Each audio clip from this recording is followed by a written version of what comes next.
Ladies and gentlemen, let me talk to you for a moment because somebody listening to me right now needs to hear this with their whole spirit. I didn't say 2026 might be your year. I said 2026 is your year if you decide it is. Not if you wish for it, not if you hope for it, but if you stand up and say, I'm done playing small. I'm done waiting for permission. I'm done being average. See, too many people enter a new year carrying old habits, old fears, old excuses. You can't expect new results while dragging old baggage. At some point, you have to stop blaming your past, your parents, your situation, or your luck. Responsibility is a powerful thing. The moment you take full responsibility for your life, that's the moment your life starts to change. Now, let me tell you something about success. It don't come to people who feel like it. It comes to people who are disciplined. Motivation will lie to you. Motivation will show up when it feels good and disappear when it gets hard. Discipline says, I'm going to do it anyway. Discipline says, I don't feel like it, but I'm committed. If you want 2026 to be different, your habits have to be different. Ladies and gentlemen, let me slow this thing down for a second because this part right here is where everything begins. Before plans, before goals, before discipline, before grind, you have to claim the year. You don't drift into a great life. You decide into it. Too many people walk into a new year like a visitor instead of an owner. They say things like, let's see what happens, or I hope this year is better. Hope is not a strategy. Wishing is not a plan. At some point, you have to stand flat-footed and say, this is my year, and I'm taking responsibility for what comes next. See, responsibility is scary to people because it removes excuses. When you claim the year, you can't blame your job anymore. You can't blame your family, your past, your city, your age, or your education. Claiming the year means you accept that where you are is connected to what you've been doing, thinking and tolerating. And that's not an insult, that's power. Because if your choices helped create your current situation, then new choices can create a new one. A lot of folks want God to change their life, but they don't want to change themselves. They want a blessing, but they don't want the burden that comes with it. Claiming the year means saying, God, I trust you, but I'm also going to do my part. Faith is not sitting on the couch waiting for a miracle to knock on the door. Faith is getting up every day and acting like what you prayed for is possible. You don't need more signs, you need more courage. Some of you have been living on pause. You keep telling yourself, I'll start when the time is right. Let me help you with something. The time is never perfect. Perfect timing is a myth people use to stay comfortable. Growth is uncomfortable. Responsibility is uncomfortable. But staying stuck is painful. And sooner or later, pain will force you to move if purpose doesn't. When you claim the year, you also stop negotiating with your potential. You stop lowering the bar so you can step over it. You stop saying, this is just how I am. No, that's how you've been. There's a difference. Claiming the year means you give yourself permission to evolve, to outgrow old habits, to outgrow old conversations, to outgrow old versions of yourself that no longer fit where you're headed. Here's another hard truth. Everybody wants a new year, but not everybody wants a new mindset. You can't think broke and expect abundance. You can't think small and expect big outcomes. You can't keep talking defeat and expect victory to show up. Your mouth is a steering wheel. It points your life in a direction. When you claim the year, you change how you speak about yourself, even when nobody's listening. And let me say this because it needs to be said, claiming the year doesn't mean everything will be easy. It doesn't mean you won't face obstacles. It means when trouble shows up, you don't quit. You don't fold. You don't start questioning your worth. You say, this is part of it. Resistance is often a sign that you're moving in the right direction. The enemy doesn't fight things that aren't going anywhere. You have survived things you thought would break you. You have made it through seasons you didn't think you'd see the end of. That alone qualifies you to believe that a better chapter is possible. Stop acting like your story is over just because one chapter was hard. Claiming the year means you stop letting yesterday vote on today. This is about ownership. Ownership of your mornings. Ownership of your effort. Ownership of your growth. Nobody is coming to save you, but that's not bad news. That's freedom, because it means the pen is in your hand. You get to decide what this year stands for. So when you say, "This is my year," don't whisper it. Don't say it like a question. Say it like a decision. Say it like you're ready to be accountable for the work, the discipline, and the patience it requires. Because the moment you truly claim the year, life starts responding differently, not because the world changed, but because you did. Ladies and gentlemen, let me be very real with you, because this is the part most people avoid. If you truly want this year to be different, you are going to have to let go of some excuses and some average thinking. Average is comfortable. Average feels safe. Average doesn't challenge you, and that's why so many people stay there their whole life. But deep down, you already know you were not created to live an average life. You feel it every time you get frustrated with yourself. That frustration is not hate. It's a signal that there's more in you. Excuses sound reasonable. They even sound intelligent. I don't have enough time. I didn't get the right opportunity. People don't support me. I'll start when things slow down. But here's the truth. Every successful person at the same 24 hours faced rejection and started before they were ready. The difference is they stopped using their circumstances as a ceiling. They made a decision that their situation would not define their destination. Average thinking says, "I'll do just enough to get by." It says, "As long as I'm not failing, I'm okay." But let me tell you something. Just getting by is a slow form of quitting. You weren't designed to survive. You were designed to grow. The problem is growth demands effort, and effort exposes weaknesses. That's why people settle. It's easier to complain than to commit. You have to challenge the stories you tell yourself. If you keep saying, "This is all I can do," your life will shrink to match that sentence. Words are powerful. They become beliefs, and beliefs become behavior. Average thinking keeps you talking yourself out of opportunities before you even try. It convinces you that aiming high is risky, but staying small is somehow safe. Let me be clear, playing small is the biggest risk of all, because years pass whether you grow or not. At some point, you have to stop waiting for validation. Not everyone is going to clap for you when you decide to change. Some people liked you better when you were struggling because your growth makes them uncomfortable. But your life is not a group project. You don't need unanimous approval to become who God called you to be. You need courage. Letting go of excuses also means being honest with yourself, not cruel, honest. There's a difference. Honesty says, "I have work to do." Excuses say, "This is just how I am." You can't improve what you refuse to confront. When you stop lying to yourself, progress speeds up. You stop wasting energy defending habits that are holding you back. Average thinking avoids discipline and chases comfort. But comfort is expensive. It costs you time, potential. And grow, on the other hand, is painful at first but rewarding in the end. When you choose discipline, you're choosing your future over your feelings. That's maturity. That's growth. Some of you have been negotiating with your goals. You keep lowering them so you don't feel disappointed. But lowering your goals won't raise your confidence.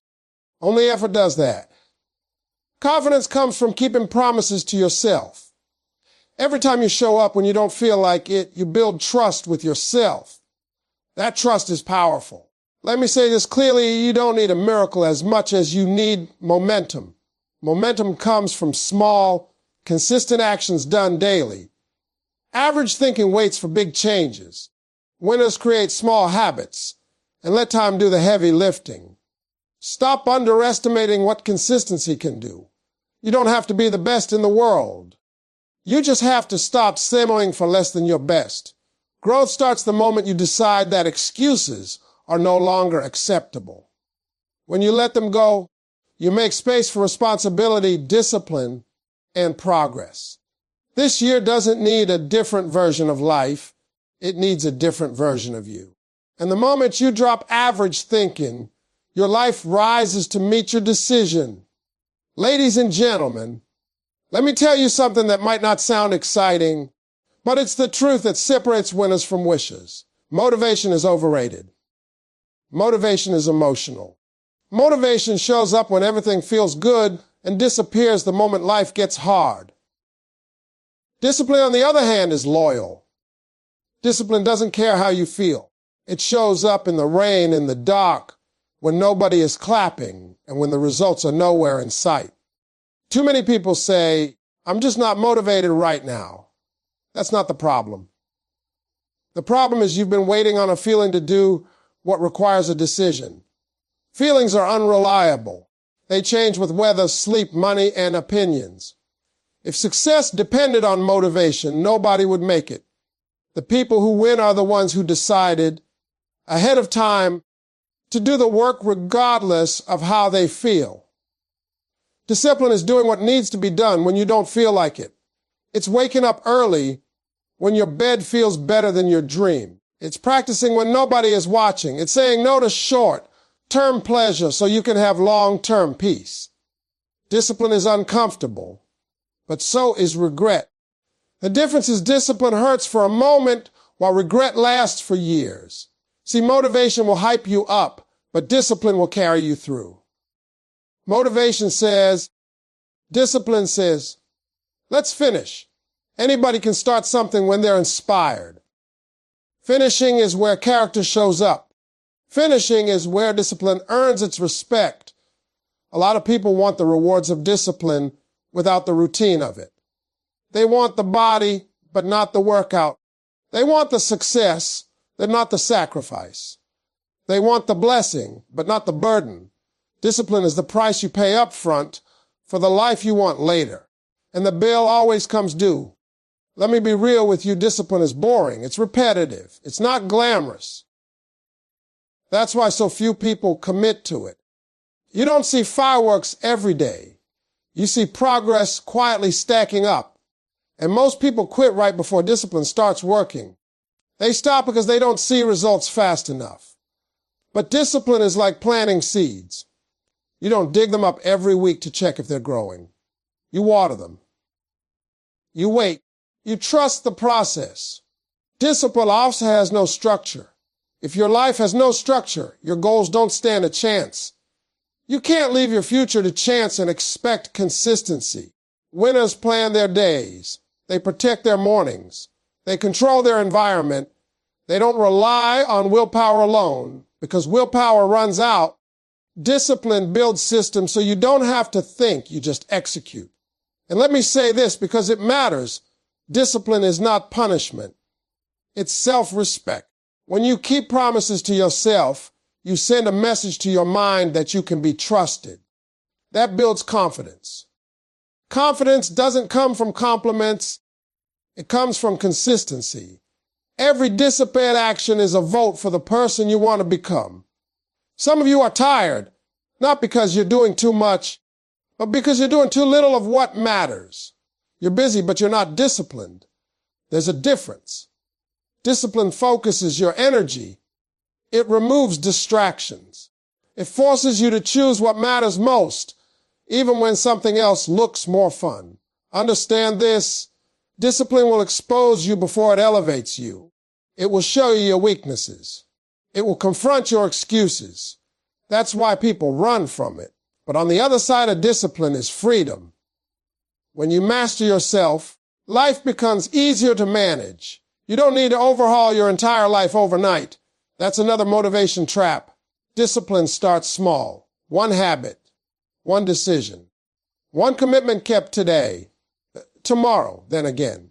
Over time, those small disciplined actions turn into momentum, and momentum turns into results. Stop waiting to feel ready. Readiness comes after action, not before it. Discipline says, I'm starting now imperfect and unsure. And that decision repeated daily changes everything. If you want a different life, don't ask for more motivation. Build more discipline.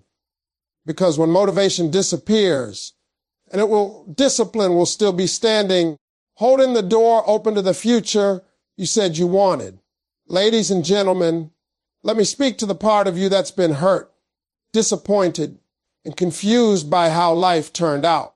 Because if we're being honest, most people don't quit because they're lazy. They quit because they're tired of being hurt. They tried. They believed. They stepped out, and it didn't work. So they pulled back, not because they lacked ability, but because pain taught them to be careful. But here's what you have to understand. Pain is not proof that you're doing something wrong. Sometimes pain is proof that you're growing. Nothing stretches without discomfort. Nothing transforms without pressure. The problem isn't that you've been through pain. The problem is when you let pain become your identity instead of your fool. Everybody you admire has a story you don't see. Before the applause, there was embarrassment. Before the success, there was rejection. Before the confidence, there was doubt. The difference is they didn't let failure convince them to stop. They let it teach them how to move smarter, stronger, and wiser. Failure is not the opposite of success. Quitting is. Failure is feedback. It shows you what doesn't work. It exposes gaps in your preparation. It humbles you. And humility is a powerful teacher. If you're willing to listen, failure will give you instructions for your next level. Some of you are still bleeding from old wounds. You replay moments that didn't go your way and ask, why me? But at some point you have to stop asking why it happened and start asking what it taught you. Pain with purpose produces growth. Pain without reflection produces bitterness. And bitterness will keep you stuck longer than failure ever could. Let me tell you something important. Delay is not denial. Just because it didn't happen when you wanted doesn't mean it's not going to happen. Sometimes you were asking for something your character wasn't ready to handle yet. So life slowed you down. Not to punish you, but to prepare you. You've been through things that shaped you. They toughened you. They gave you empathy, wisdom, and depth. But if you're not careful, the same experiences that strengthened you can also make you guarded. Growth requires openness. You can't expect new outcomes with a closed heart and a defensive mindset. Using pain as fuel means you stop letting it make you small. You stop shrinking your dreams to avoid disappointment. You stop playing safe because safety feels familiar. Familiar doesn't mean fulfilled. It just means known. And there's a whole version of you that only shows up when you're willing to risk again. Some people stay stuck because they're waiting for confidence to come back. But confidence is built after action, not before it. You don't heal by hiding. You heal by moving forward with wisdom. You don't forget the pain, you use it. You let it sharpen your discernment, not silence your ambition. Understand this. Every setback carries a seed. If you have to plant it, if you hold on to it as resentment, it rots. If you bury it with effort, it grows. Life doesn't waste experiences. People do. When you extract the lesson, nothing is lost. And let me be clear, using pain as fuel does not mean becoming hard or angry. It means becoming focused, calm, unshakable. It means you don't overreact to obstacles anymore because you've been through worse. You stop panicking when things don't go your way because you know how much you can survive. You are not behind. You are not broken. You are becoming. Every tear, every delay, every closed door added something to you. The problem is you've been looking at your past as proof that it won't work, when it's actually proof that you can endure. Stop letting yesterday disqualify tomorrow. The very thing that tried to stop you can become the thing that drives you if you let it. Pain didn't come to end you. It came to train you. And when you finally understand that, you stop asking life for an easier path and start asking yourself to become stronger. Ladies and gentlemen, let me bring this home to where it really counts, your daily life. Big dreams sound good. Vision boards look nice. But dreams that are not connected to daily habits are just wishes. Everybody wants a breakthrough, but breakthroughs are built on routines. Your future is not created in one big moment. It's shaped in the small decisions you make every single day. Most people overestimate what they can do in 1 week and underestimate what they can do in 1 year. They try to change everything at once, get overwhelmed, and then quit. That's not growth, that's impatience. Real change is quiet. It's showing up when no one is watching. It's choosing progress over perfection. If your habits don't match your dreams, something has to change. And it's not the dream. You don't rise to the level of your goals. You fall to the level of your systems. What you repeatedly do becomes who you eventually are. That's why talent without discipline fades, and average people with strong habits pass them. Your mornings matter more than you think. How you start your day sets the tone for how you live your life. If you wake up rushed, distracted, and reactive, you're letting life control you. But when you wake up with intention, even for a few minutes, you take ownership. You don't need a perfect routine. You need a consistent one. Alignment is key. You can't say you want growth, but keep habits that support comfort. You can't pray for focus and then feed distraction all day. Every habit either votes for your future or against it. There is no neutral behavior. Even rest should be intentional, not an escape. A lot of people stay busy to avoid being disciplined. They fill their schedule so they don't have to face what really needs work. But business is not productivity. Discipline asks hard questions. What actually moves the needle? What deserves my best energy? What needs to be removed, not added? Let me tell you something powerful. Small habits compound. 1 extra hour a day spent learning, practicing, or improving doesn't feel like much. But over months and years, it separates lives. Success is often just doing small, boring things longer than other people are willing to. You also have to understand that habits shape identity. When you act disciplined, you start seeing yourself as disciplined. When you show up consistently, you begin to believe you are consistent. Identity follows behavior. Stop waiting to feel like the person you want to become. Act like them first. And listen closely, your environment matters. Willpower is not enough. If your surroundings don't support your goals, you're fighting uphill every day. Remove temptations. Create structure. Make good habits easy and bad habits hard. Discipline is not about being strong all the time. It's about being smart. There will be days when your habits feel pointless. Days when progress feels invisible. That's when most people quit. But those are the days when habits are working the most. Growth happens underground before it shows above ground. Trust the process you committed to. Don't look for motivation to maintain habits. Build habits so you don't need motivation. Once a habit is established, it carries you even on tired days. That's freedom. That's power. You'll need to change your whole life today. You need to change one habit and protect it. Then another. Over time, alignment turns into momentum, and momentum turns into results. The life you want is built quietly, daily, intentionally, by the habits you choose to keep even when no one is watching. Ladies and gentlemen, let me end this the way it needs to be said by talking about trust. Not the kind of trust that sits back and waits, but the kind that moves while believing. A lot of people say they trust God, but they also panic when things don't happen on their timeline. Real trust isn't calm because everything is going right. It's calm because you believe there's a bigger plan at work, even when you can't see it. You have to understand something about timing. Just because you're ready doesn't mean the moment is. And just because the moment hasn't come doesn't mean it won't. Some seasons are about preparation, not performance. In those seasons, nothing seems to be happening on the outside, but everything is being built on the inside. Patience is not passive, it's active faith. A lot of frustration comes from comparing your timeline to someone else's.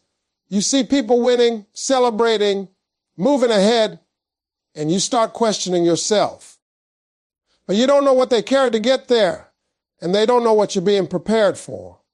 Comparison steals peace and rushes decisions. What's meant for you doesn't require you to compete. It requires you to be ready. Trusting God also means trusting the process. The process is where character is formed. It's where discipline is tested. It's where humility is developed. Everybody wants the promise, but the process is what keeps you from losing it once you get it. If you skip the process, success becomes pressure instead of joy. Now, here's the balance. Trust does not mean inactivity. Faith without work is just talk. You pray, but you also plan. You believe, but you also build. You trust God to open doors, but you still have to knock. Waiting is not an excuse to be lazy. Waiting is preparation with expectation. Some of you are asking God for clarity when what you really need is commitment. Clarity often comes after the first step, not before it. If God showed you everything up front, fear would stop you. So sometimes he shows you just enough to move. Obedience unlocks understanding. Let me say this clearly. When you're doing the right things and it still feels slow, don't change direction. Change your patience. Growth doesn't always feel productive. Some days all you're doing is building endurance. And endurance is what keeps you steady when success finally shows up. Trust also means releasing control. That's hard for driven people. You want to manage every detail, but control creates anxiety and trust creates peace. Do your part, then let go of the outcome. You can't force timing. You can only prepare for it. And when doors close, don't assume it's rejection. Sometimes it's protection. Sometimes what you wanted would have cost you more than you realized. Looking back, you'll see moments you thought were losses that were actually redirections. God doesn't waste experiences. There will be moments when doubt tries to creep in, when silence feels loud, when prayers feel unanswered. That's when trust becomes a choice, not a feeling. You decide to showing up. You decide to keep working. You decide not to quit in the quiet season. You don't need to know how everything will work out. You just need to know what you're supposed to do next and do it well. Small obedience leads to big outcomes. Life rewards those who stay faithful to the work while trusting the timing. When preparation meets opportunity, favor follows. And when your moment comes, you'll realize the wait didn't weaken you. It prepared you. Keep moving. Keep believing. Keep working. And trust that what's meant for you is already on its way.